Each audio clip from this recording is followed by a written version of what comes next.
I've been all praises to Yah Israel.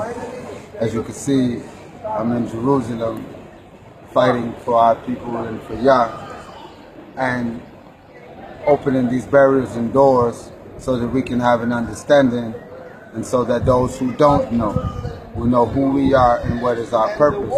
And before I get to that, I want to read out of the scriptures from the book of Deuteronomy, which is the 5th book in the Torah, 4th chapter, 5th verse.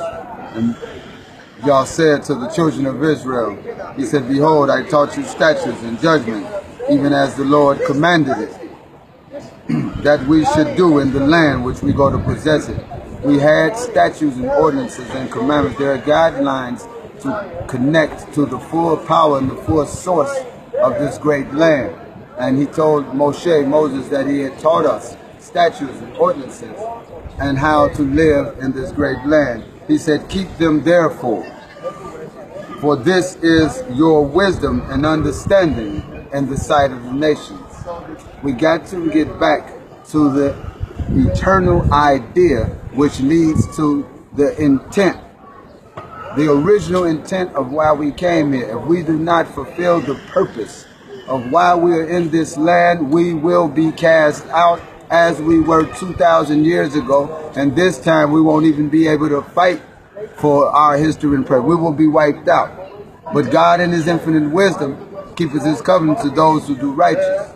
We all, flesh always has an ability to possess sin. But now that we know the truth, there is a formula to get back out of the situation that we're in. We cannot continue to play like everything is fine. We cannot act like everything is going as planned and we are serving Yah and we're living in the conditions that we're living in. So let's activate the blessings of Yah so that we can move on. He said that keeping the laws and commandments of Yah is the sight and wisdom and understanding amongst the nations. He said, so when they ask, when your children's children ask, what is this, these laws and commandments that we keep? He said that we were ordered to say that we were slaves in America, and Yah lifted us out with a mighty hand, with the mighty hand using men like my father and Ben Zion's father and all of the great men who Yah used. Yah used men to get you here. His chosen men. Angels. Angels. I'm the son of an angel. And you know they say that angels have wings. That's why we fly around so much. Talk about it.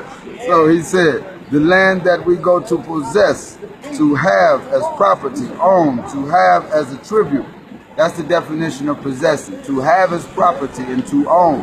How do we possess the land except that we reconnect with Yah Yahuwah Israel? And it goes on to say,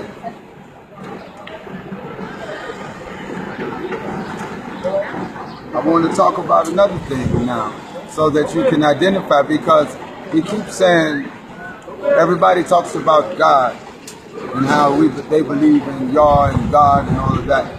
And how do we identify what is Satan?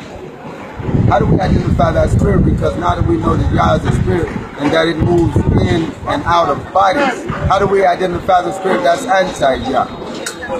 And it starts with Deuteronomy when he said, Veshinantam, over and over again to teach it to the children.